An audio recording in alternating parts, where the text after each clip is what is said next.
A paralyzed former Navy SEAL watched helplessly as an avalanche swept his German Shepherd into the snow. For 8 frozen days, the injured dog followed walls, fences, and familiar sounds toward home. Her vision was fading, her body was weakening, but the memory of one voice kept her moving. Then the former Navy SEAL saw a thin black and gold shadow stumbling through a silent alley. He raised 2 fingers and gave the private whistles the dog had known for years. One bent ear lifted, and through the falling snow, both began moving toward each other. Where are you watching from today? Stay with us until the end, and tell us what this story means to you. Please like, share, and subscribe as we work toward welcoming our first 1,000 subscribers. The morning began with Elka placing a pair of winter gloves across Wesley Thorne's lap. She did it without barking. The 6-year-old German Shepherd simply stood beside his wheelchair, golden black coat bright in the pale kitchen light, and waited. Her left ear bent slightly at the tip, the way it always did when she had decided something for both of them. Wesley looked from the gloves to the window. Outside, the San Juan Mountains rose beyond Durango, beneath a blue sky so clear it seemed almost painted. 2 days of heavy snow had softened every roofline, buried every fence post, and turned the pines into white-robed sentries. Sunlight flashed across the valley with the clean brilliance of church glass. It was beautiful. That was the problem. Beauty had become one more thing Wesley preferred to observe from a distance. "You know I can say no," he told Elka. Elka lowered her head and nudged the gloves closer. A reluctant smile touched Wesley's face and disappeared almost as quickly. At 45, he still carried the upper body strength of the man he had once been, a Navy SEAL who had climbed steel ladders in black water and crossed decks under gunfire. His broad shoulders filled the olive-drab combat shirt beneath his winter parka. Camouflage sleeves showed at the wrists. The dark bands around his upper arms faded from years of use. His hair was cut in a neat undercut, brown-gray with silver at the temples. His face remained clean-shaven, angular, and handsome in a weathered American way, though time and loss had settled deeply around his green-gray eyes. 7 years earlier, an injury to his spinal cord had taken the use of both legs. It had not taken his discipline. Wesley checked the avalanche bulletin twice. He called the ranger station and reported his route. He inspected the battery warmer, emergency beacon, tire pressure, and the small repair kit fastened behind his chair. His outdoor wheelchair was built for winter terrain. Charcoal frame, heavy snow tires, olive side panels, and Wesley maintained it with the same care he had once given his military equipment. He was not careless. He was simply tired of living as though every open door belonged to someone else.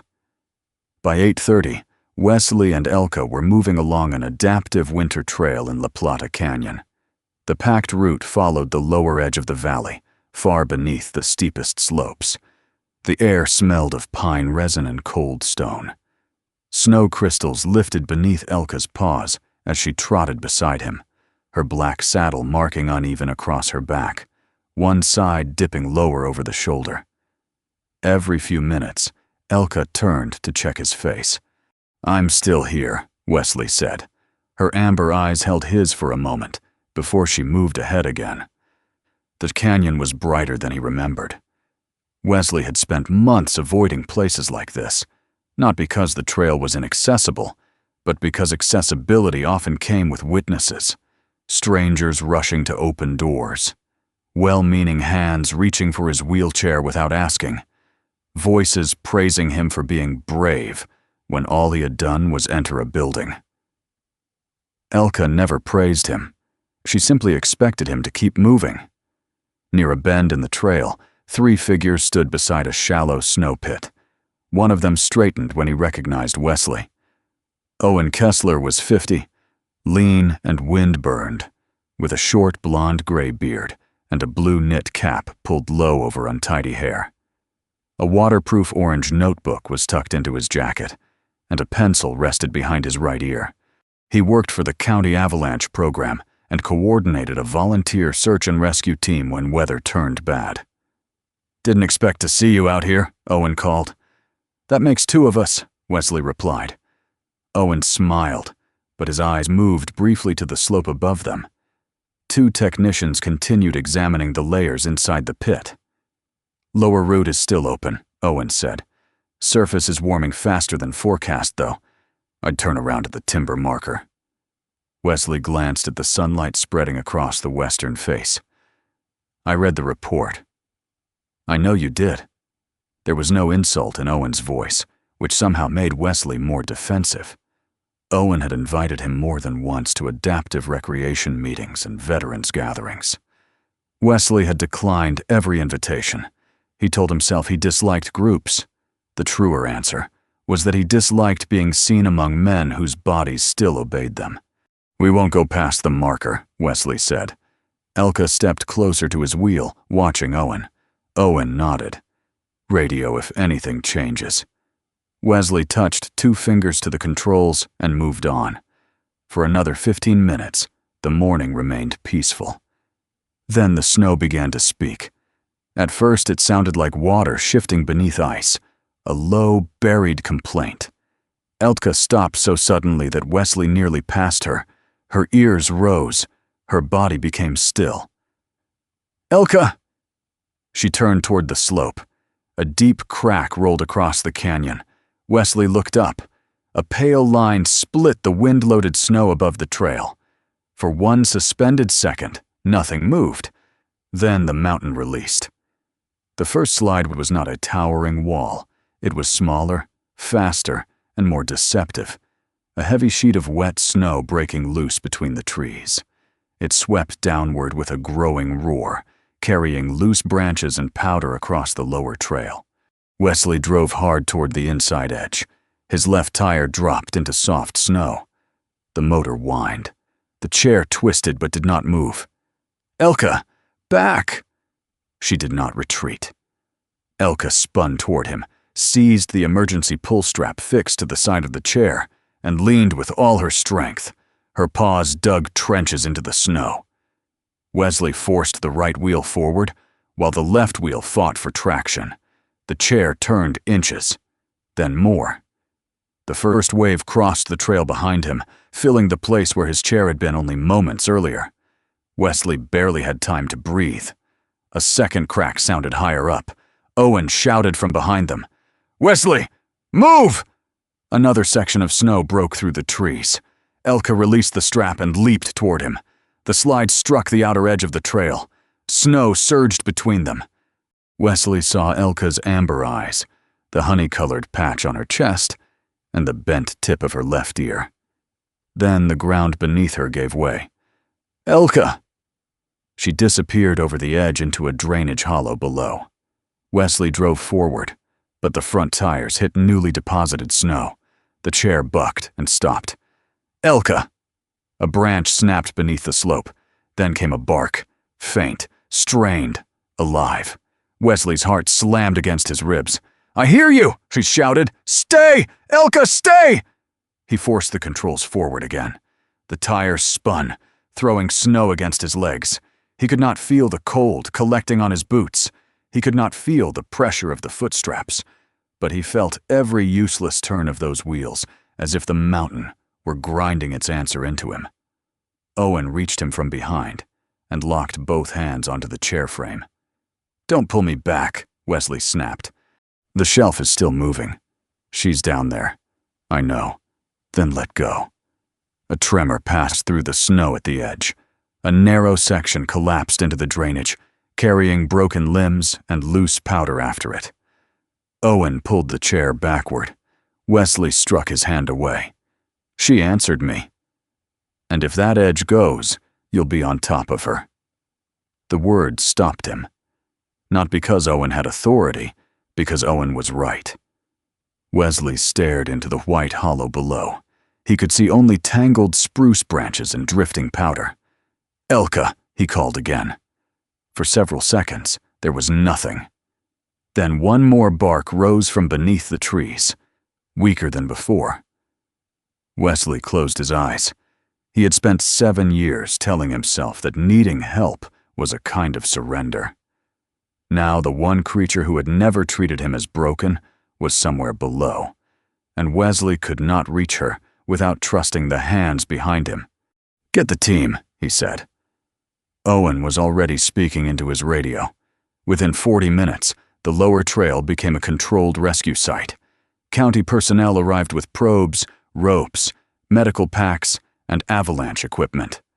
A drone rose above the trees, its thermal camera searching for heat beneath the branches. The shifting snow and dense timber made the images uncertain. Wesley remained at the safe boundary. No one suggested sending him home. He watched Owen kneel near the edge and study the snow before sending 2 rescuers down on rope. The pencil behind Owen's ear had disappeared. His face had lost every trace of casual warmth. Near noon, one rescuer climbed back, carrying a torn length of navy harness. Wesley recognized the reflective stitching before the man reached him. The tracking transmitter was gone. The metal ring had been bent open. Wesley took the harness with both hands. A few golden hairs clung to the inside lining. "Was she under it?" he asked. "No," Owen said. "The harness snagged on a broken branch. There's a hollow beneath the roots where she may have sheltered. We also found tracks leading away from it." "Leading where?" "Down the drainage. Then the new snow covers them." Hope did not arrive gently. It struck Wesley with almost as much force as fear. Elka had gotten free. Elka had moved. Elka was alive somewhere beyond the place they could see. The search continued through the afternoon. Teams checked the drainage and the lower service road. The drone made repeated passes. Twice, the rescuers believed they had found tracks, only to discover marks left by a fox and another dog that had crossed the area before the storm. The sun lowered behind the ridge. Cold returned quickly. Fresh cracks sounded from the upper snowpack. Owen finally called the teams back. "No," Wesley said. No one answered immediately. Owen removed his gloves. "The temperature is dropping fast. Refrozen surface over unstable layers. We can't put people below that slope in the dark." "She's out there in the dark." "I know. You don't know what she does when she's afraid." Owen met his gaze. "No, but I know what happens when a second team becomes part of the rescue." Wesley looked toward the drainage. Blue evening shadows had filled the trees. Snow continued sliding in soft streams from the branches. His chair battery flashed a warning. A rescue medic placed a thermal blanket around his shoulders, and Wesley nearly tore it off. Then he noticed his hands shaking around Elka's broken harness. He let the blanket remain. By the time the rescue vehicle started down the canyon, night had covered the mountains. Wesley sat near the rear doors, the torn navy strap across his lap. His thumb moved over the reflective stitching again and again, tracing the place where Elka had once been secured beside him. No one told him to prepare for the worst. Perhaps they understood that he had been preparing for the worst since the day he woke in a military hospital and discovered his legs would never move again. Across from him, Owen studied tomorrow's weather report beneath the dim cabin light. Wesley did not ask whether Elka might be dead. He did not ask whether hope was reasonable. He tightened his grip on the torn harness and lifted his eyes. "What time can we go back?" By the time Wesley returned home, the mountains had vanished behind clouds. The rescue team was still working the lower drainage with drones, thermal cameras, and ground crews, but every update sounded the same. Dense trees, deep terrain, fresh snow, no confirmed sighting. Wesley entered the cabin through the side ramp and closed the door behind him. Silence met him before warmth did. Elka's water bowl stood beside the kitchen cabinet, filled to the same line as the morning before. Her blanket remained folded near the stove. A braided pull strap hung from the medicine drawer. The leather darkened where her teeth had gripped it each evening. Wesley stopped his wheelchair beside the drawer. For 3 years, Elka had opened it at 9 o'clock every night, not because Wesley had forgotten his medication, but because she had learned the sound of the alarm and decided reminders belonged to her. The clock on the wall read 9 Wasfen. The alarm had already stopped. Wesley opened the drawer himself. The small action should have meant nothing. His hands worked. His shoulders were strong. He had opened thousands of drawers without help. Yet the sound of the sliding wood felt wrong. A house did not become empty when a person left it, Wesley thought. It became empty when the familiar sounds failed to happen. He took the medication dry and turned toward the living room. 7 years earlier, after the operation that saved his life but not the movement in his legs, doctors had spoken to Wesley in calm voices about adaptation. They had explained transfers, pressure relief, hand controls, ramps, and long-term independence. Independence. He had clung to that word like a man gripping wreckage in black water. Wesley learned to move from bed to chair without assistance. He trained his shoulders until they burned. He learned to drive again. He installed shelves at reachable heights and rebuilt the kitchen so nothing essential required another person. Everyone called it progress. No one understood how much of it had been fear. Before the injury, Wesley had been the man others waited for, the one who entered first, made the call, and carried weight without asking who would carry his. Afterward, every automatic door and lowered counter seemed to announce what had changed. Friends visited at first, then fewer came, not because they stopped caring, but because Wesley became skilled at making kindness feel unwelcome. Elka arrived 3 years after the injury through a service dog organization in New Mexico. Wesley had refused her before meeting her. He told the coordinator he did not need an animal to retrieve objects, open drawers, or alert someone if he fell. Then Elka walked into the training room, ignored the offered treat, and sat beside his wheel. She did not look at his legs. She looked at his face.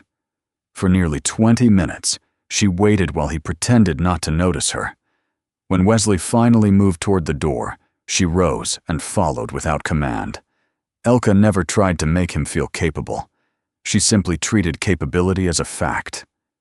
The telephone rang. Wesley answered immediately. "Owen?" "No change," Owen said. Wind pressed against the receiver behind his voice. "We covered the lower service road and both drainage exits. We're keeping cameras up overnight where visibility allows." "What about the thermal drone?" "Too much tree cover. We got 3 heat signatures. 2 deer and 1 field team."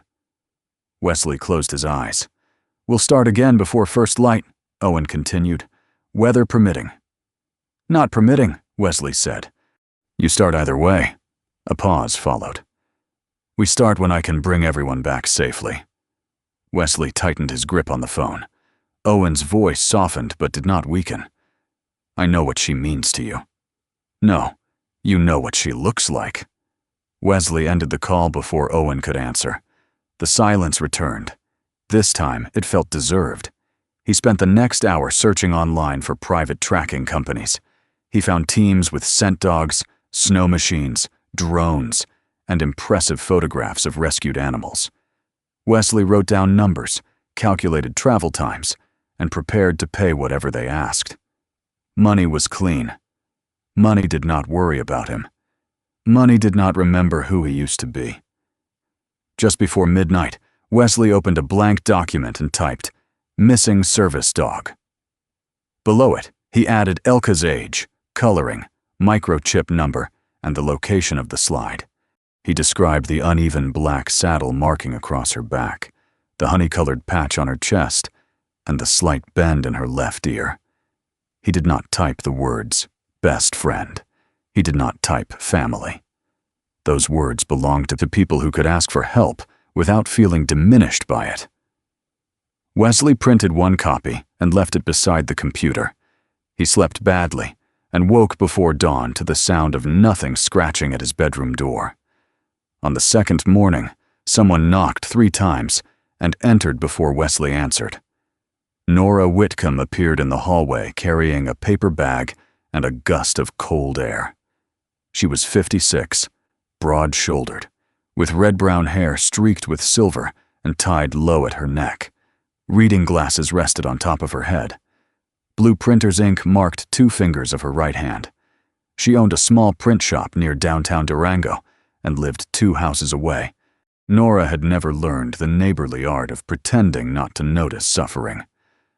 "I brought coffee," she'd said. "I have coffee. This one is already made." She set the bag on the counter and saw the notice beside the computer. Nora read it without asking permission. "You made one?" "I'm hiring a search company." "That wasn't my question. I don't need flyers if professionals are handling it." Nora looked toward Elka's untouched bowl. Something passed through her face, quick and private. Her husband had died years earlier in a winter highway accident. Wesley knew only the outline because Nora never used grief as a credential. She understood waiting, however. That much was clear. "Professionals need eyes," she said. "Drivers, ranchers, warehouse workers, people emptying trash behind restaurants." Elka could come out 10 miles from where she'd disappeared. "Owen has teams. Owen has a mountain." Nora lifted the paper. "We need the valley." Before Wesley could object, she unplugged his laptop. "What are you doing?" "Taking this to my shop. That computer is mine. So come with it." Wesley stared at her. Nora met his gaze with the patience of someone waiting for a machine to finish a difficult print job. 30 minutes later, Wesley was inside Whitcomb Print and Copy, watching 3 industrial printers produce stacks of Elka's face. Nora had enlarged the photograph, simplified the wording, and added a map of the canyon road. She removed unnecessary details and placed Wesley's phone number in large type at the bottom. "This needs something only you know," she said. "It already has her markings." "Those tell people they saw a German shepherd. What tells us they saw Elka?" Wesley looked at the photograph. Elka sat beside his outdoor chair, alert but relaxed, her amber eyes fixed slightly above the camera. He remembered how she reacted when he called her across a training field. Not to her name, not to a command, to a sound they had built between them. "2 short whistles," he said. "She tilts her head left." Nora added the line. Then she printed 500 copies. The number disturbed him. 500 strangers would know he had lost the one living soul he could not replace. As Nora boxed the flyers, she found a folded emergency contact card tucked inside Wesley's laptop case. Her eyes stopped at one name: Dane Hollis. "No. You haven't heard the question. The answer is still no. He was your medic? He was Navy medical support. Later rehabilitation. He is listed as your emergency contact. That list is old." Nora picked up her phone. Wesley rolled forward. "Don't call him. Elka will not be found faster because you protect your pride." "This has nothing to do with pride."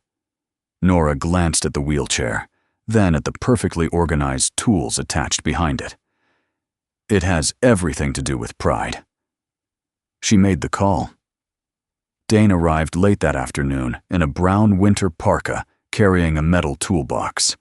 He was 47, compact and solid, with short black curls threaded with gray. A neat mustache framed a mouth that looked prepared for either patience or a dry remark. Thin black glasses sat low on his nose. He stopped inside the shop when he saw Wesley. 7 years narrowed into one quiet breath. Dane did not move to embrace him. He did not say he was sorry. He looked down at the left wheel of Wesley's chair. "You kept using it after the slide?" "It still moves." That wasn't the question. Dane crouched beside the axle and opened his toolbox. Wesley watched him remove a damaged bearing shield and clear packed grit from the wheel housing. The old rhythm between them returned without permission. One man assessing damage, the other refusing to admit pain. "You could have called," Dane said. "I didn't need you." Dane turned the wheel by hand. Apparently, the chair did. That was the closest they came to an argument. When Dane finished, the wheel moved smoothly again. He placed 2 charged battery packs inside Wesley's van and added a compact thermal blanket behind the driver's seat. Then he closed the toolbox. "Do you want help distributing these?" Wesley looked at the boxes of flyers. He wanted to say no. Instead, he handed Dane 1 stack. They spent the afternoon moving south from the Canyon Road.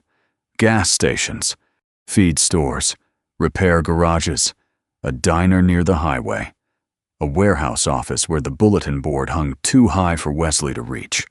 At the first place, Wesley waited for Dane to post the flyer. At the second, he asked the clerk to lower the tape. By the 5th, he was speaking before anyone offered assistance.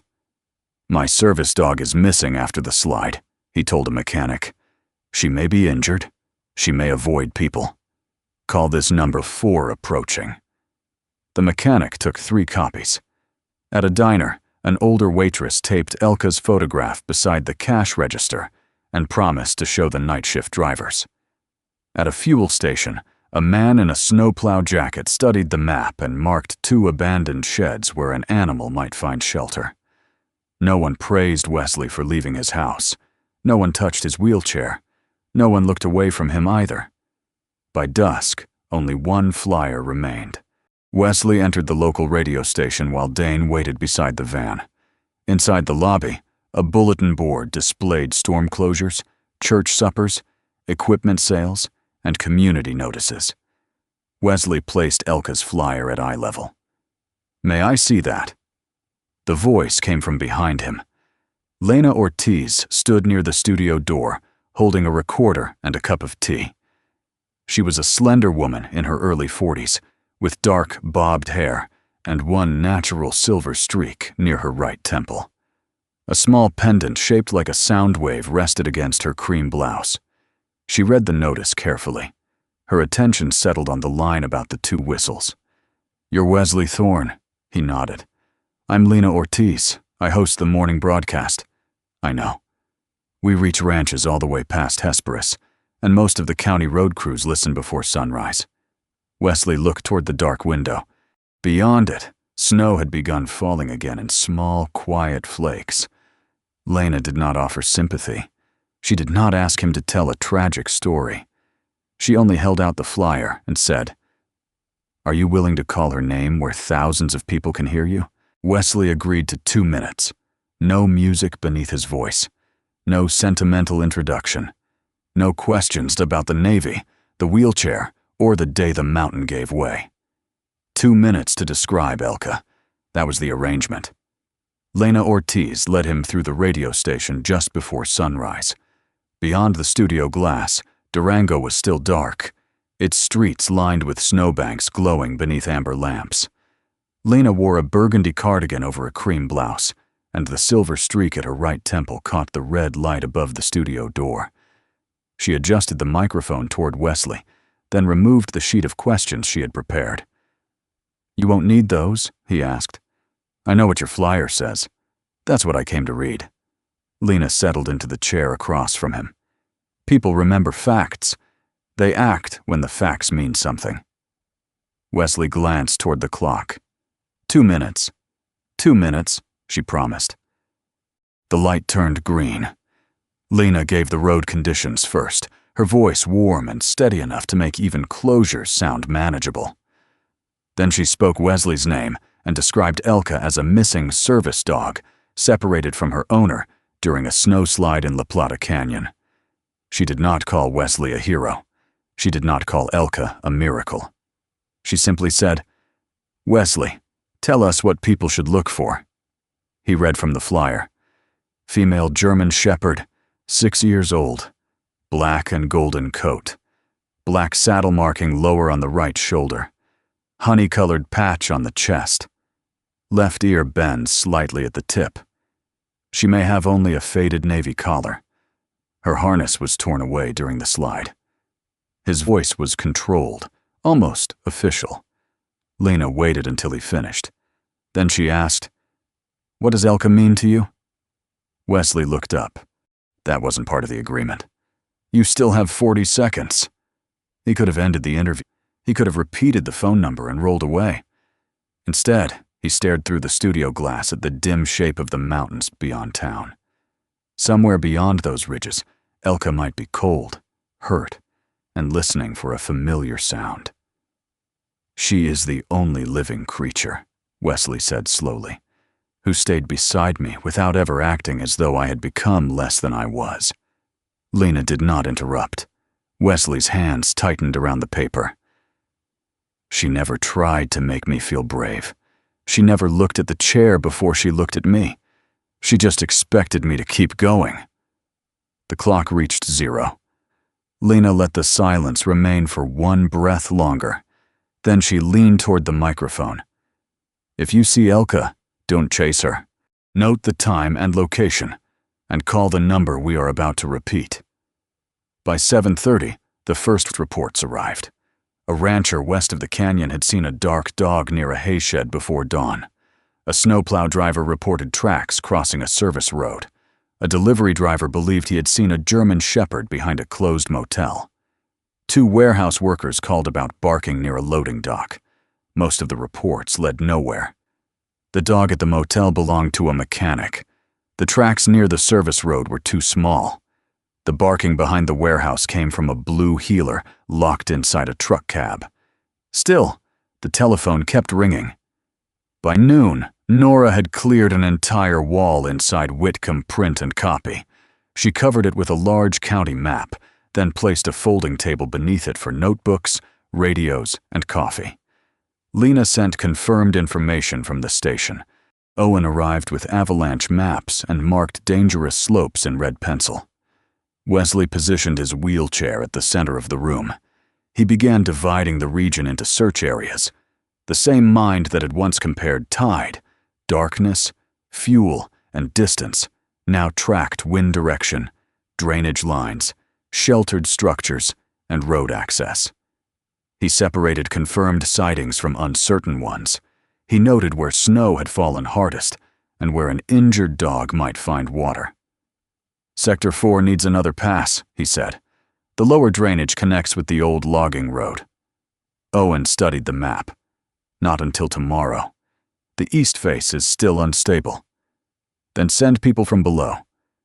The approach road runs under the same slope. Wesley moved a marker. Use snowmobiles from the south. No. The answer was calm but final. Wesley looked at him. You didn't even consider it. I considered it before you finished speaking. The room grew quieter. Around them, volunteers sorted flyers and charged radios. A woman from a feed store wrote down shelter locations. 2 county road workers compared maps beside the printer. Dane worked near the rear door, fastening a radio bracket, and heated control cover onto Wesley's outdoor chair. Wesley returned to the map.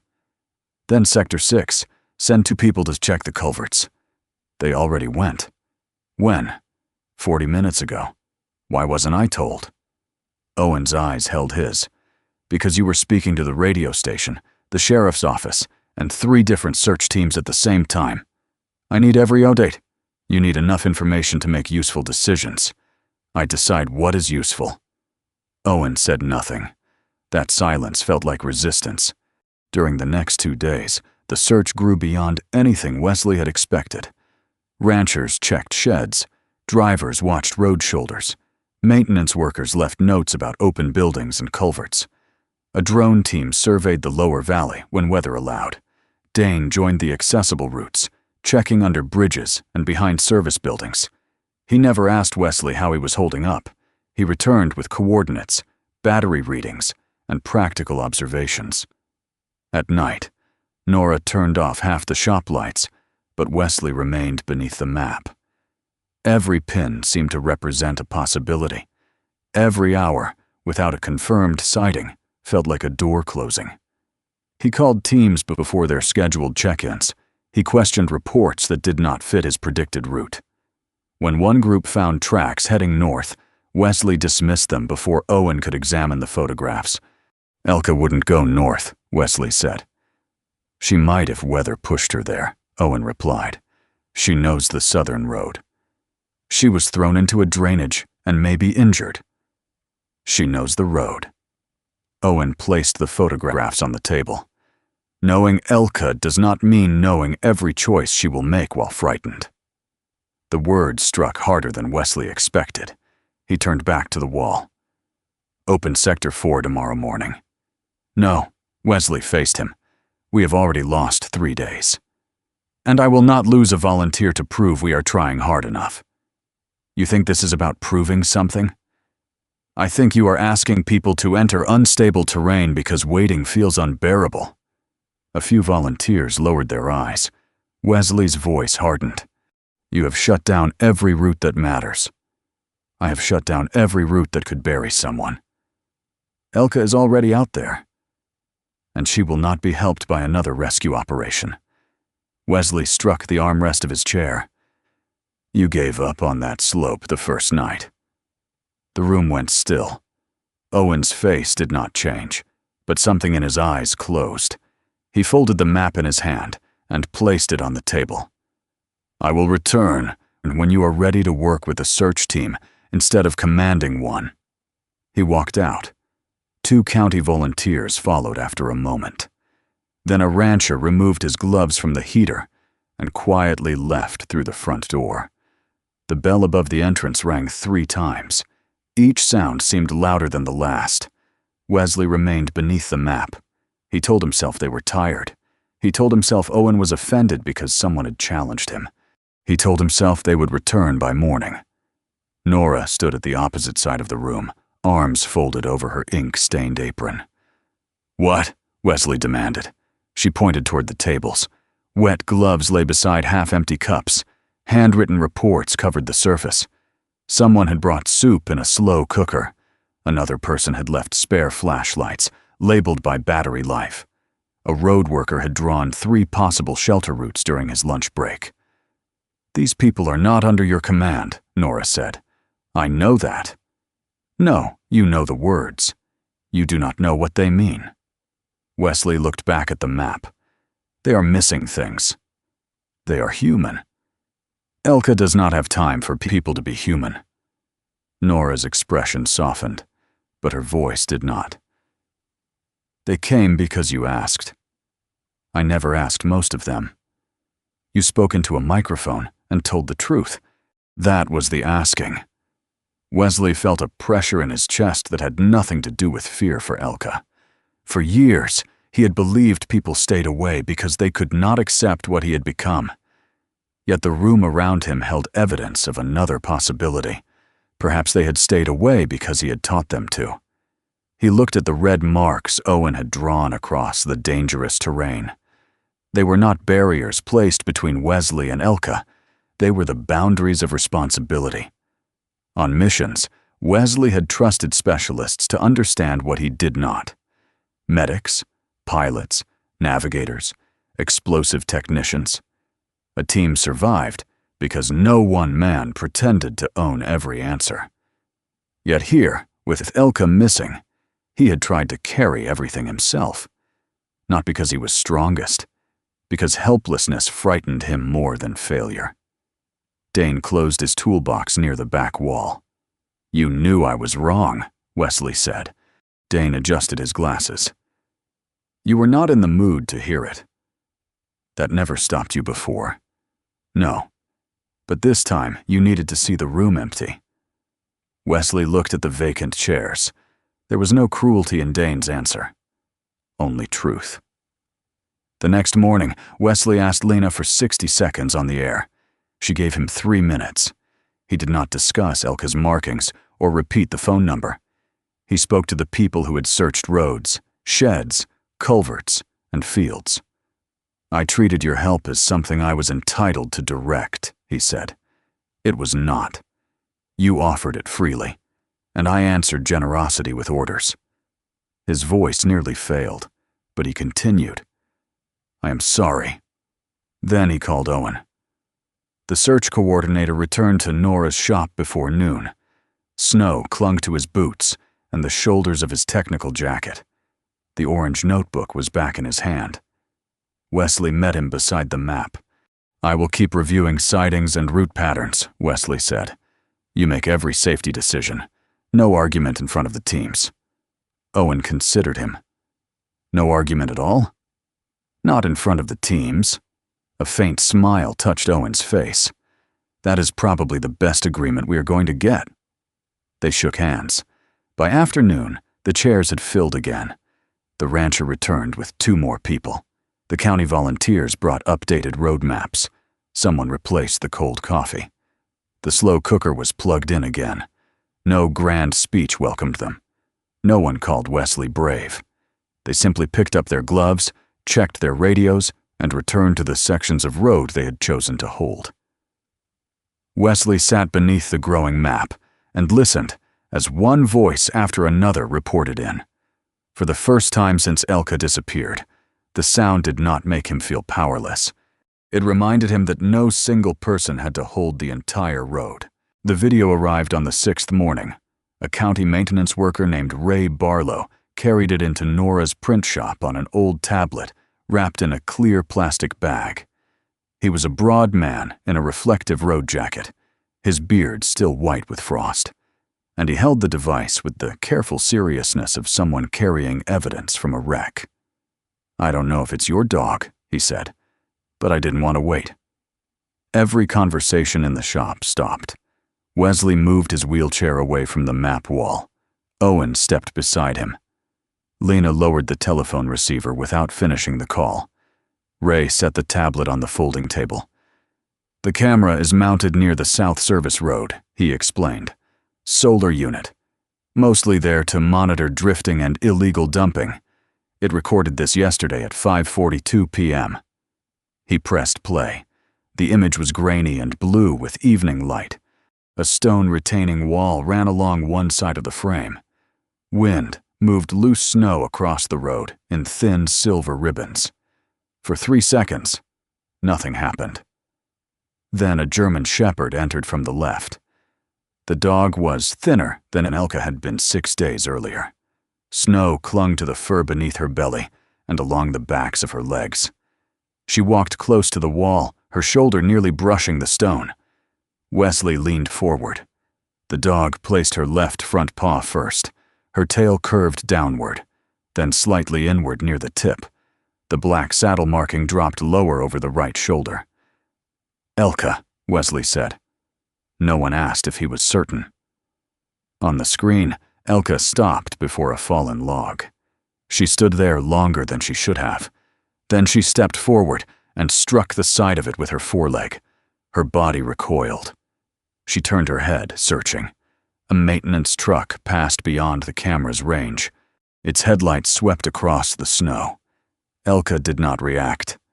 A moment later, wind pushed a metal farm gate against its latch somewhere off-screen. The gate struck twice. Elka's head snapped toward the sound. The video ended. For one breath, the room held nothing but the quiet hum of the printers. Then Nora covered her mouth. Lena whispered, "She's alive."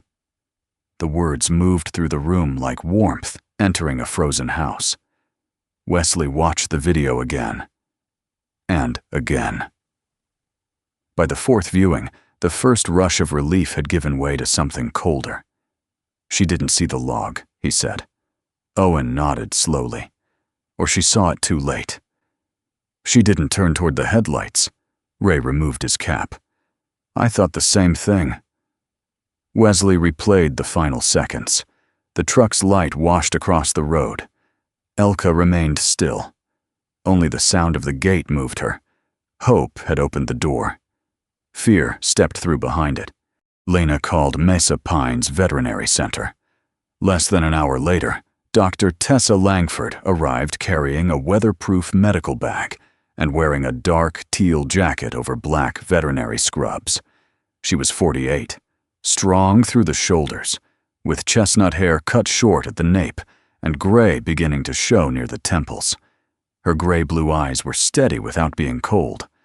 Before speaking, she watched the recording from beginning to end twice. "Can you enlarge the eyes?" she asked. Lena adjusted the image. The pixels blurred. but a milky reflection appeared over one side of Elka's face when she turned. Tessa folded her arms. "What do you see?" Wesley asked. "I see a dog compensating." "For what?" "Possibly reduced vision, not necessarily permanent blindness." Wesley's jaw tightened. "Explain." Tessa pointed to the screen. "She is using the wall as a guide. She is moving at dusk, when glare off the snow is lower. She misses a stationary obstacle, but responds immediately to sound. That could mean inflammation from ultraviolet exposure, a corneal abrasion, swelling after impact, or some combination. Can she find her way home like that?" Tessa did not rush to answer. She may still distinguish light from darkness, movement, and large shapes. Smell and hearing will be doing more of the work. But if she is frightened or disoriented, chasing her could push her away from the route she has chosen. Wesley stared at Elka's frozen image. 6 days earlier, she had moved beside him with complete confidence. She had read his posture before he spoke. She had watched every curb, every wheel, every change in terrain. Now she was walking beside a wall because the world might have become shadows. "She's alone," he said. Tessa's voice remained level. "She is alone, but she is not helpless." That sentence changed the room. Until then, every plan had been built around finding a lost animal. Now they had proof of an animal making decisions. Owen pulled the large county map from the wall and spread it across the table. He marked the camera location in blue. "Show me every possible route from the drainage to here." Wesley moved beside him. Together, they reviewed the confirmed locations and dismissed the uncertain ones. The camera sighting lay south of the original search area, near an old service road that connected to drainage culverts, ranch fences, and maintenance corridors. Wesley traced the line with one finger. "We walked this route last fall." Owen looked at him. "Elka and I came back from the rehabilitation center this way when the highway was closed. We stopped at Halpern's gate because the hinge was loose." "The metal gate in the video?" "Maybe." Wesley continued south. "There's a cedar mill here. You can smell it half a mile away when the wind comes down the valley. Snowplows idle near this junction before dawn. She knows that sound." Lena brought over a list of reported sightings. A ranch hand had seen a dark dog near a fence line 2 mornings earlier. A driver reported tracks beside a culvert farther south. Both reports had been treated as uncertain. Placed beside the new footage, they formed a line. Not a perfect line, but a direction. Elka was not circling the mountain. She was moving toward Durango. Wesley looked at the marks until they stopped being dots and became memory. A gate, a cedar mill, a drainage ditch, the low mechanical growl of snowplows, the distant noise of the highway. Elka might not know where home was in any human sense. She could not read signs or follow a map. But she knew the world through patterns people rarely noticed. The places wind carried familiar smells, the roads where Wesley's chair had hummed beside her, the sounds that belonged to the life they had shared. "She's not waiting for us to find her," Wesley said. No one spoke. He looked up from the map. "She's trying to find us." The realization did not bring celebration. It brought responsibility. The room shifted from search headquarters to something quieter and more precise. Owen removed several teams from active pursuit. Lena returned to the radio station with new instructions. Nora began printing updated notices in large black letters. "Do not chase. Do not call loudly. Report direction of travel." Tessa outlined how an injured, hungry dog might behave. "If someone sees her, they should turn slightly sideways," she said. "No direct staring. No sudden reaching. Sit or crouch if it is safe. Let her choose the distance." "What about food?" Nora asked. "Small amounts only. Too much after several days with limited food can make her sick. Water matters more. but even that should be placed where she does not feel trapped. Dane suggested using a blanket Elka had slept on before the slide. Wesley resisted the idea for only a moment. The blanket was not just fabric. It still carried the quiet evidence of ordinary evenings: wood smoke, dog fur, the faint scent of the cedar chest beside the stove. He had kept it folded, because unfolding it felt too much like admitting she might never use it again. Now he asked Dane to bring it. Nora offered a towel Wesley kept in the van, one he used after clearing snow from his wheels. Tessa approved both. "Place scent markers only at selected points," Owen warned. "Too many will confuse the route and draw wildlife." They chose 4 locations along the southern corridor. Each would hold water, a small portion of food, and one item carrying a familiar scent. Lena recorded Wesley making the 2 short whistles Elka knew. The first attempt came out too sharp. The second sounded like a command. On the third, Wesley closed his eyes and pictured the kitchen. Elka beside the cabinet, morning light on the floor. Her left ear bent as she waited for him to move. He whistled twice. The sound was quiet and familiar. Lena saved the recording. Owen set strict rules for its use. Search teams could play it only during scheduled windows, and never from multiple directions at once. "We guide," he said. "We do not surround." By afternoon, volunteers were placing the stations. Dane carried the old blanket to a maintenance shed south of the camera. Nora delivered the towel to a sheltered culvert. A road crew placed water near the cedar mill, away from traffic and beneath an overhang. Wesley remained at the shop, tracking each position. For once, staying behind did not feel like being excluded. It felt like holding the center. Near sunset, Owen received the latest weather bulletin. His face changed as he read it. "What?" Wesley asked. "New system coming from the west. How long?" 3 days, possibly less. Heavy snow and high wind." The room quieted again. Owen marked 2 possible routes from the last camera sighting. One continued south toward the edge of Durango. The other curved west toward a mountain pass where the terrain widened and the wind could erase tracks within minutes. "If she follows the service road," Owen said, "she could reach the lower neighborhoods before the storm." "And if she takes the pass?" Owen did not answer immediately. He did not need to. Wesley looked at the blue line moving south across the map. 6 days ago, Elka had vanished beneath snow. Now she was somewhere beyond the last camera, walking through a world she could no longer fully see. But she was walking. Not away from him. Toward every sound, scent, and remembered turn that had once meant home. By morning, the map no longer looked like a search area. It looked like a fragile road home. Blue pins marked the places where Elka might find water. Green lines followed drainage ditches, service roads, fence rows, and sheltered alleys leading south toward Durango. 4 small circles showed the scent stations placed beneath overhangs and near buildings she might recognize. But Wesley knew a map could not prepare every person who might see her. Elka could appear behind a garage, beneath a loading dock, or beside a farmhouse before anyone from the search team arrived. One frightened shout or well-meaning attempt to grab her could send her back toward the hills. "We need to talk to people face to face," he said. Lena looked up from the telephone log. "I can repeat the instructions every hour." Some people hear radio announcements as background noise. Nora held up another stack of updated notices. "I can send these with the delivery drivers. They need to understand why they cannot chase her." Owen studied Wesley from the other side of the table. "You planning to do this yourself?" "Yes."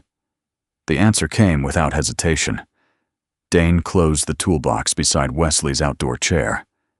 "Then I'm checking the van before we leave." "I didn't ask you to come." "No," Dane said. "You also didn't ask the left ramp motor to start making that sound." Wesley glanced toward the parking lot. "What sound?" "The sound that says, 'I am coming with you.'" An hour later, they were driving through the southern neighborhoods, beneath a sky already turning gray. Wesley's van had been modified with hand controls, a side entry ramp, and locking rails for his wheelchair. He drove with both hands steady on the controls, while Dane sat in the passenger seat, holding a clipboard and saying almost nothing. Their first stop was a farm equipment garage near the county road. The front entrance had 3 concrete steps and no ramp. Wesley stared at them through the windshield. Dane unbuckled his seatbelt. "I can take the flyers inside." "No." Wesley lowered the side ramp and rolled onto the packed snow. A mechanic in coveralls stepped out, wiping grease from his hands. "Morning," the man said. "I need to speak to whoever manages the building." "That's me." Wesley handed him a notice and explained Elka's condition. Impaired vision, possible injury, likely fear of sudden movement. "If you see her, don't walk straight at her," Wesley said. "Turn sideways. Keep your voice low. Call us before you do anything else." The mechanic nodded, then looked at the steps. "Give me a minute." He disappeared inside. Wesley expected him to return with a manager or offer to take the papers. Instead, the man and another worker carried out a wide sheet of steel used beneath heavy machinery. They placed it over the steps and secured the lower edge against the ice. "It's not pretty," the mechanic said, "but it'll hold." Wesley looked at the makeshift ramp. No one reached for his wheelchair. No one told him how brave he was for coming. They simply made a path and waited for him to decide whether to use it. He rolled inside. At the next stop, snow blocked the entrance to a warehouse office. A forklift operator cleared a narrow route with a shovel, while Wesley explained the search plan through the open doorway. At a roadside diner, the tables had been arranged too closely for his chair. The owner, a square-faced woman with gray hair braided down her back, moved 2 chairs and slid 1 table aside without comment. She listened to Wesley's instructions, then placed Elka's photograph beside the coffee machine. "Truckers stop here before dawn," she said. "I'll make sure the night shift knows." At a snowplow depot, one of the drivers recognized Wesley. "You live off County Road 213, the man said. Wesley studied him. "Have we met?" "Not officially." The driver was in his 60s, with a heavy white mustache and reflective overalls. He pointed toward Wesley's wheelchair battery. "You still using the standard heater pack?" "Yes." The man opened a storage cabinet and returned with a newer thermal sleeve. "Take this." "I can pay for it." "It's county surplus." "I don't need. You do if you're going to sit out near those service roads after dark." Wesley looked at Dane. Dane lifted both hands. "Not my conversation." Wesley accepted the sleeve. "Thank you." The words still felt unfamiliar in his mouth when no repayment immediately followed. By early afternoon, they had visited garages, storage facilities, feed stores, and 2 ranches near the lower service corridor. At every stop, Wesley encountered some variation of the same truth. People had noticed him long before he noticed them. A mail carrier at a fuel station recognized his name. "I deliver to your place," she said. "I put packages on the bench beside the ramp so you don't have to lean down." Wesley had assumed the placement was company policy. It was not. A road worker told him the plow route in front of his house was always widened by several feet. "Your chair needs turning room," the man explained. Wesley had assumed the road there simply drifted differently. It did not. At the diner, the owner admitted Nora sometimes called during heavy storms and asked whether anyone had seen lights at Wesley's cabin. "She worries," the woman said. "She has my number. Some people don't need a phone call to care about you." That sentence followed Wesley back to the van. Grace, he thought, did not always arrive with a knock on the door. Sometimes it cleared the snow before sunrise and left without waiting to be thanked.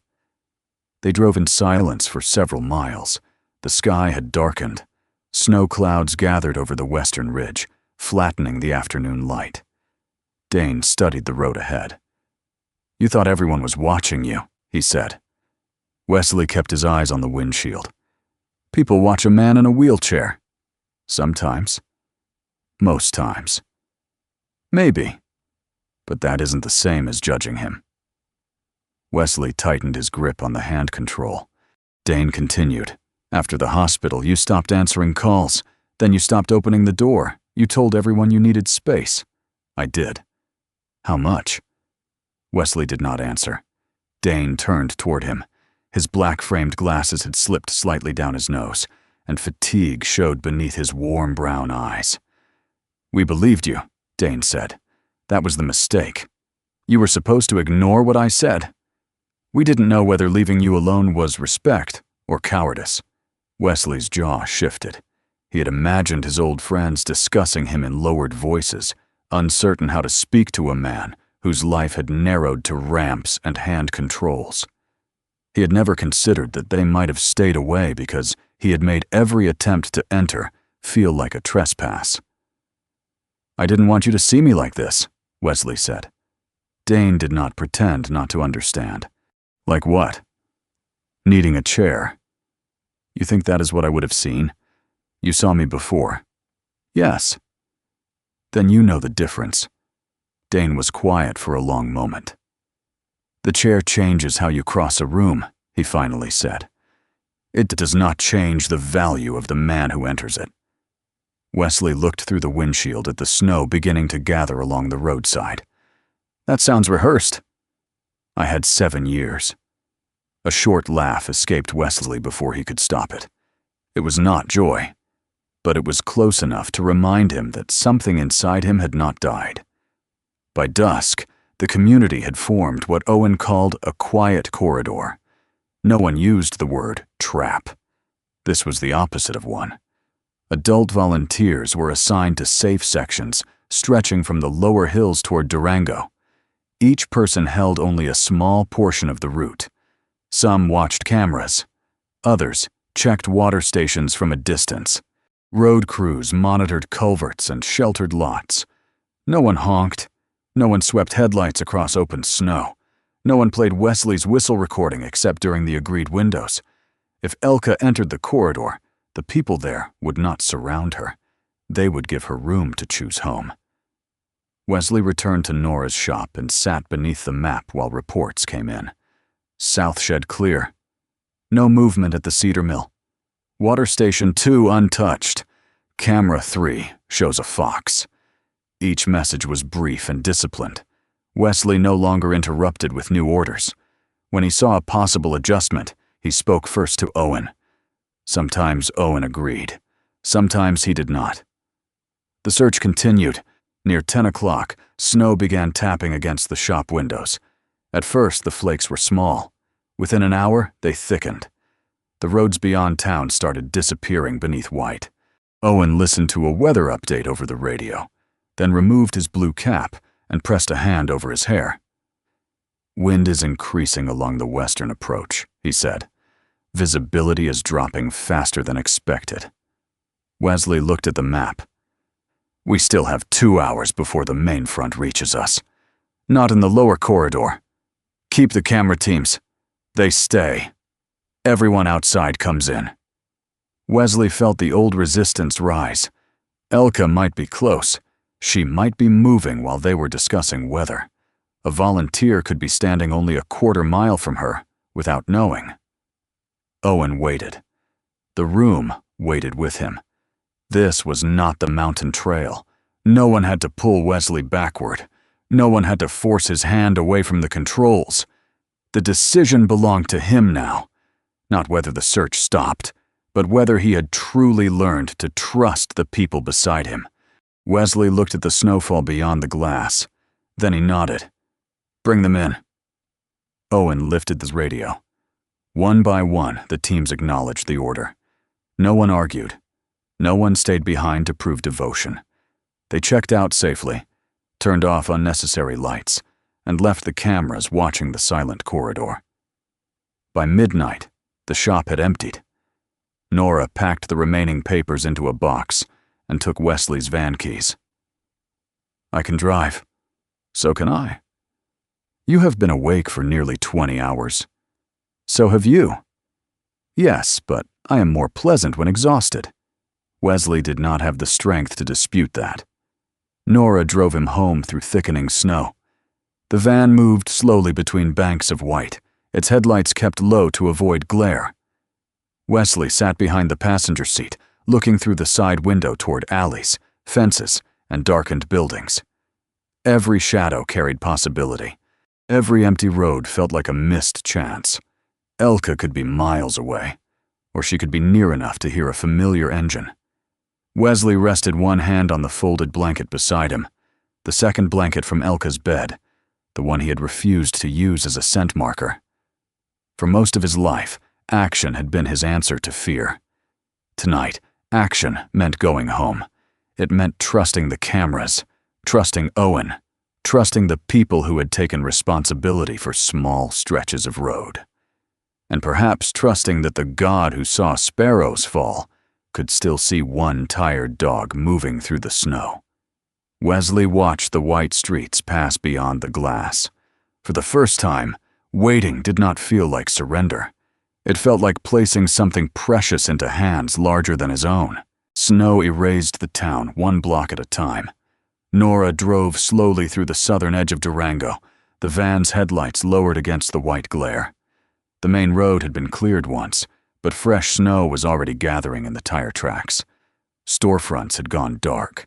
Porch lamps glowed behind curtains. The alleys between old brick buildings lay untouched and silent. Wesley sat behind the passenger seat with one hand resting on Elka's folded blanket. He had spent the last hour learning how difficult obedience could be. On the mountain, Owen had physically pulled him away from danger. Tonight, Wesley had ordered the volunteers inside himself. He had watched each team check out, heard each radio fall silent, and accepted that there was nothing more he could safely command. He told himself that trust was an action. His body still experienced it as helplessness. Nora turned onto a narrow street 3 blocks from Wesley's cabin. An old woodworking shop stood at the corner, its faded sign almost hidden beneath snow. Stacks of lumber rested behind a chain-link fence, and a long, white alley ran beside the building toward the residential road. Something moved near the wall. Wesley straightened. Nora! She eased off the accelerator. A dark shape passed through the edge of the headlights, then disappeared behind a wooden shipping crate. Stop! Nora pulled close to the curb without asking what he had seen. For several seconds, there was only falling snow. Then the shape emerged again. A German shepherd moved along the wall with her head lowered. Snow clung to the fur beneath her chest and stomach. She was thinner than the dog in the camera footage, her waist drawn inward beneath the black saddle of her coat. One front leg carried less weight than the other. She reached the crate, hesitated, and walked into its corner. Her body flinched. She turned toward the empty alley, as though listening for an explanation the darkness would not give. Wesley stopped breathing. The right side of the black saddle dropped lower over the shoulder. The tail curved inward at the tip. The left ear bent slightly backward. Elka! The name barely left his mouth. Nora's hand closed around the gear shift. Are you sure? Wesley was already unlocking his chair from the floor rail. Open the ramp. The side door slid back. Wind pushed snow into the van. The ramp descended with a mechanical hum, touching the street beneath a thin layer of powder. Nora came around the vehicle while Wesley transferred into the outdoor chair. The heated controls lit beneath his gloves. Heavy tires rolled down the ramp and settled onto the packed edge of the road. Elka remained near the wall. She had heard the ramp. Her head lifted, but her eyes did not find them.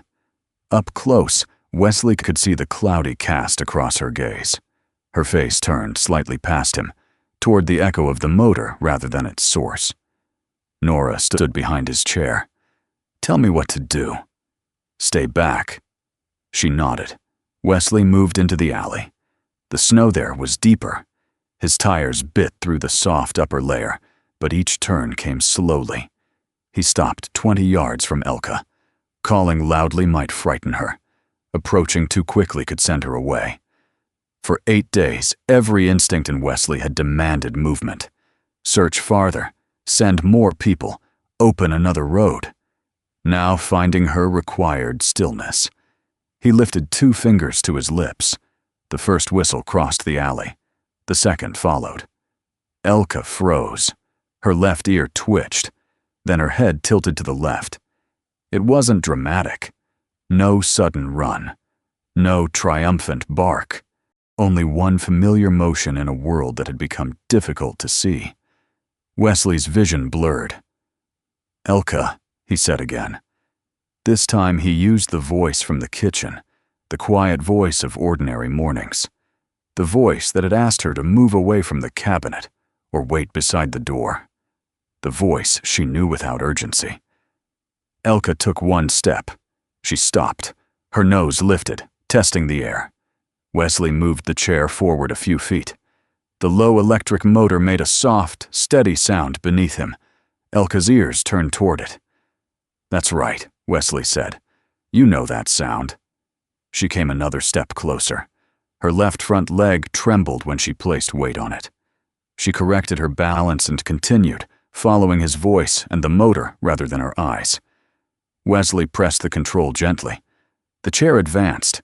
For several yards, they moved toward one another through the falling snow, one on tired legs, the other on wheels that sank deeper with every turn. The chair suddenly lost traction. The right tire spun.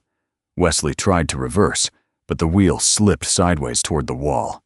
Nora stepped behind him and caught the frame. "Hold or push?" she asked.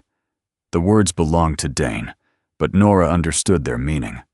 "Hold." She braced the chair while Wesley adjusted the left wheel and eased through the drift. Nora did not take control. She did not move him forward. She simply prevented him from sliding backward. The tires found firmer ground. Wesley continued.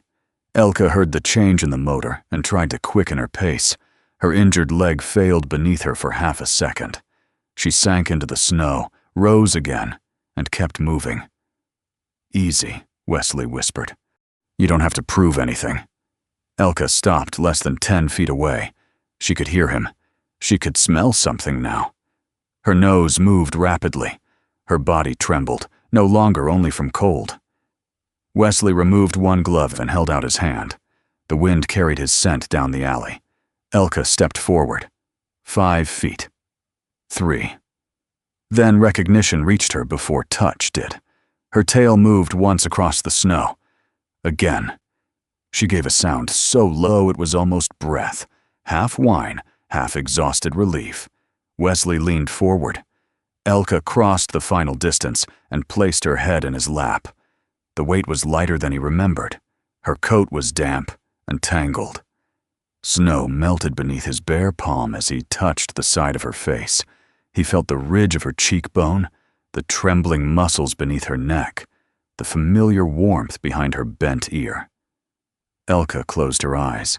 Wesley wrapped both arms around her. He had prepared 100 sentences during the search. He had imagined apologizing for the trail, the broken harness, the hours he had spent away from the mountain. He had imagined promising never to lose her again. None of those words belonged in the alley. They asked Elka to carry his guilt when she had already carried enough. "You're home," he said. Elka pressed closer. "You're home, girl." Nora turned away for a moment, one hand covering her mouth. Then she took out her phone and called Tessa. Wesley stayed where he was. He did not inspect every injury. He did not lift Elka immediately.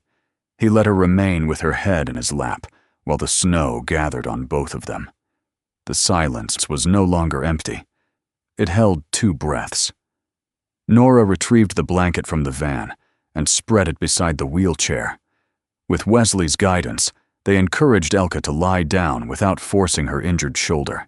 Elka resisted only when Wesley moved his hand away, so he kept one palm against her neck. Tessa called back with instructions. "Keep Elka sheltered. Do not offer a full meal. Allow only a small amount of water. Do not rub the legs or paws aggressively." The veterinary center was preparing a warm treatment room. Nora positioned the van close enough for the ramp to reach the firmer section of the alley. Wesley rolled beside Elka while Nora supported the blanket as a sling. Together, without lifting her more than necessary, they guided Elka into the van. Elka lay beside Wesley's chair for the drive. Her nose rested against the edge of his boot. Every few minutes, she lifted her head as though checking whether he remained there. Each time, Wesley touched the bent ear. "I'm here." At Mesa Pines Veterinary Center, Tessa met them at the side entrance with 2 technicians and a padded stretcher. She knelt before Elka, keeping her movements low and deliberate. "Elka," she said softly, "we're going to help you." Elka turned toward the voice, but pressed closer to Wesley's wheel. "He comes with her," Tessa said before Wesley could ask. Inside, the treatment room was warm but dim. Tessa had lowered the lights to reduce discomfort in Elka's eyes. The examination took time. Elka's temperature was below normal, but not dangerously low. She was moderately dehydrated and had lost close to 10% of her body weight. Her paw pads were irritated and lightly cracked. The left shoulder showed a muscle strain, but Tessa found no obvious fracture. The eyes concerned her most. "There is inflammation in both corneas," Tessa explained. "The left has a shallow abrasion. Snow glare and exposure probably made it worse." "Will she see again?" "She can see something now. Light, movement, large shapes. I believe much of the vision may return, but I will not promise how much tonight." Wesley nodded. Tessa continued. "She needs controlled warming, fluids, pain medication, eye treatment, and several small meals over time. She is not dying, Wesley." Only then did he realize he had been waiting for those exact words. "But she is exhausted," Tessa said. "She has survived by using every reserve she had." A technician began the fluids, while Tessa covered Elka with warm blankets. Elka's head remained turned toward Wesley. He moved his wheelchair beside the treatment table and placed his hand where her nose could find it. Within minutes, her breathing slowed. Nora stood near the doorway, snow melting from the shoulders of her green parka. "How did she get that close?" she asked quietly. "The cameras never showed her after the mill." Wesley thought of the quiet corridor, the water beneath the overhang, the blanket at the maintenance shed, the towel near the culvert. The whistle played at careful intervals, the roads cleared by people whose names Elka would never know. "She followed what she remembered," he said. Then he looked at Nora. "And what everyone left for her." Elka had not crossed the final miles because one heroic person found her. She had traveled through a path made of small mercies, water placed beneath shelter, lights kept low, engines silenced, strangers choosing not to chase. Perhaps that was how most souls found their way home. Not through one great miracle that split the heavens. Through ordinary people holding back the darkness long enough for the lost to recognize the road. Elka's recovery did not arrive like sunrise. It came in pieces. A spoonful of food kept down. A full hour of sleep without trembling. One careful step from the padded mat to the water bowl. During the first 2 nights at Mesa Pines Veterinary Center, the room remained dim to protect her inflamed eyes. Tessa administered fluids, pain medication, and antibiotic drops for the shallow corneal abrasion. Warm blankets covered Elka's body, while a small monitor tracked her temperature. Wesley stayed beside the treatment table until Tessa finally placed both hands on the armrests of his wheelchair. "You need to go home." "I'm not leaving her." "You are leaving for 6 hours. She wakes when she hears the chair. She also wakes when you shift your weight, adjust the blanket, or argue with me." Wesley looked toward Elka. Her head rested between her paws. Even asleep, one ear remained angled toward him. Tessa lowered her voice. "She has spent more than a week surviving. Let her body do something else now." The old Wesley would have treated the request as a challenge. Instead, he touched 2 fingers to Elka's bent ear and said, "I'll be back before breakfast." Elka's nose moved against his wrist. Then Wesley allowed Nora to drive him home. The cabin no longer felt empty, but it did not yet feel restored. Elka's bowl was still beside the cabinet. Her blanket was gone, carrying its familiar scent into the corridor that had guided her south. The braided strap on the medicine drawer hung untouched. Nora brought in a pot of chicken soup and placed it on the stove. "I can heat that myself," Wesley said. "I know." She removed her parka but did not leave. Wesley looked at the second bowl she had set on the table. "You planning to stay?" "I am planning to eat." "In my house?" "That is usually where a person eats food placed on your table." Wesley almost told her he was tired. Instead, he moved to the opposite side and picked up a spoon. It was a small invitation. For Wesley, it was nearly a confession. Over the next 2 weeks, Elka's world slowly returned from shadow. At first, she followed sound more reliably than sight. She turned toward Wesley's wheelchair motor before she recognized his shape. When Tessa passed a hand across her field of vision, Elka noticed movement only at close range. Tessa offered no promises. "Inflammation has improved," she said. "The abrasion is healing. We watch, we treat, and we let time tell the truth." Wesley had never liked waiting for truth. He was learning that forcing an answer did not make it honest. Elka also had to learn that safety could come from more than one person.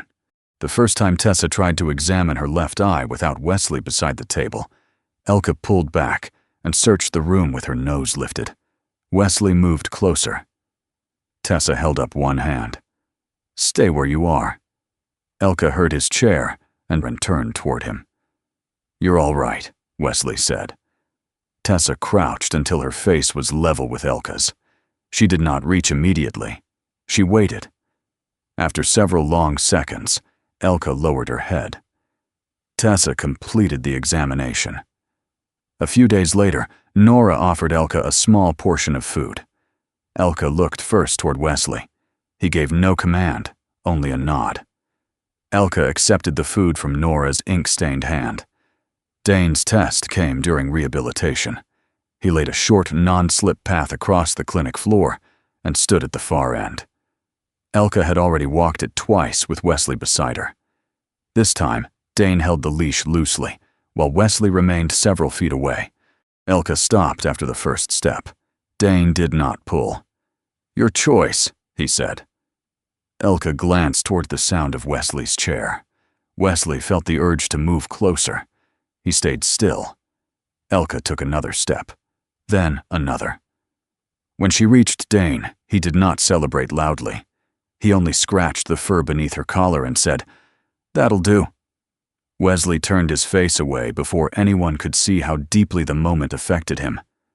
Elka was not leaving him. She was learning that trusting someone else did not weaken the bond between them. The lesson was not hers alone. By the time Elka returned to the cabin, she could distinguish doorways, furniture, and familiar faces at close range. Bright snow still troubled her, so Tessa fitted her with protective goggles with lightly smoked lenses. Elka disliked them.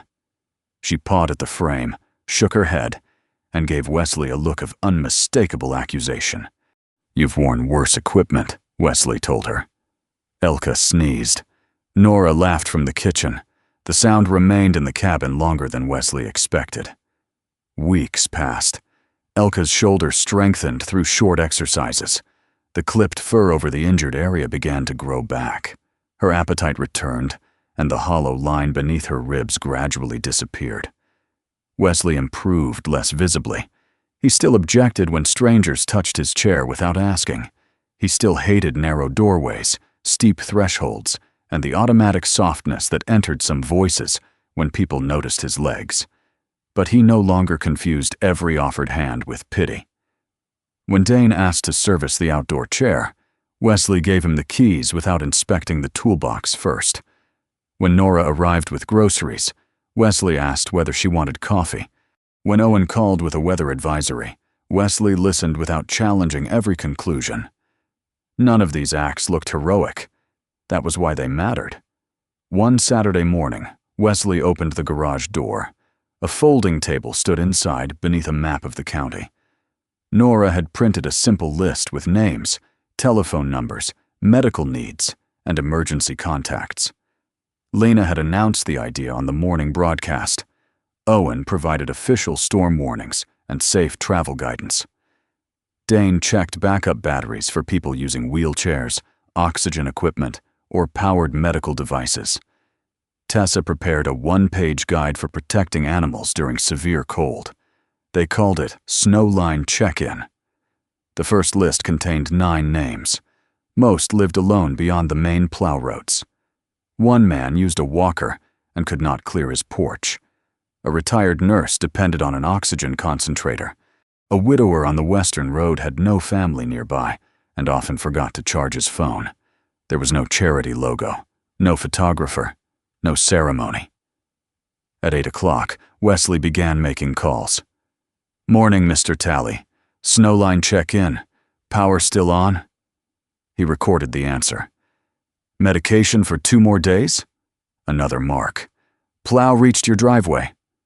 A note for Owen. By noon, 2 volunteers had delivered batteries. 1 prescription had been picked up, and a narrow path had been cleared to a woman's back door. Elka lay beside the table wearing her navy and olive harness, head resting near Wesley's wheel. Whenever the garage door opened, she lifted her head and watched the newcomer with amber eyes that grew clearer each week. Wesley had once believed usefulness meant being the strongest person in the room. Snowline taught him another definition. Sometimes usefulness meant noticing who had not answered the telephone. Sometimes leadership meant ensuring another person's ramp remained clear. Sometimes faith looked less like moving a mountain and more like shoveling 6 feet of snow from someone's doorway before nightfall. Months later, the public library offered Snowline a meeting room, storage space, and access to its community telephone system. The program had grown beyond what Wesley's garage could hold. He accepted with one condition. "No one on that list is called helpless," he told the library director. "No one becomes a project because they need a battery, a ride, or a cleared path." The director agreed. Snowline moved, but the folding table remained in Wesley's garage. He kept it as a reminder of how the work had begun, not with a grand plan, but with a missing dog and a town willing to hold separate pieces of the same road. Near the end of winter, Owen selected a broad adaptive trail on the safer side of La Plata Canyon. It stayed far from the slope where the slide had occurred. The route passed through open pine forest and curved toward a meadow washed in the late morning sun. Wesley arrived wearing his olive combat shirt beneath a dark quilted vest.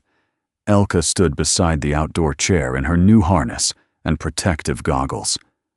Nora, Dane, Lena, Tessa, and Owen followed several yards behind.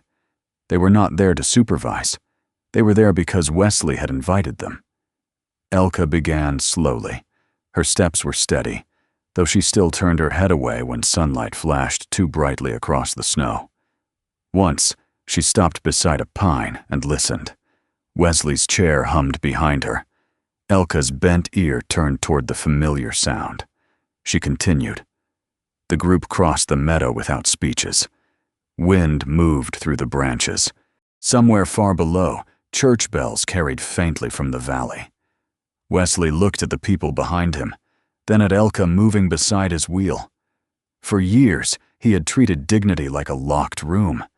He believed it could survive only if no one entered, touched anything, or witnessed what he needed. But locked rooms did not preserve life. They only kept warmth from passing between people. Elka paused at the crest of the trail and looked back.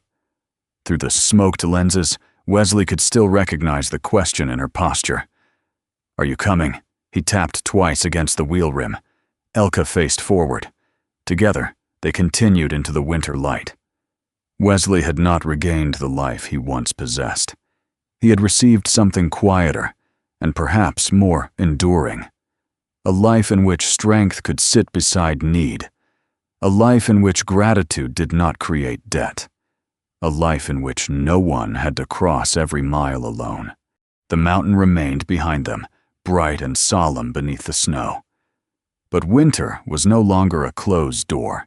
Sometimes healing begins when we stop proving how strong we are and finally allow someone to walk beside us. Wesley thought dignity meant needing no one.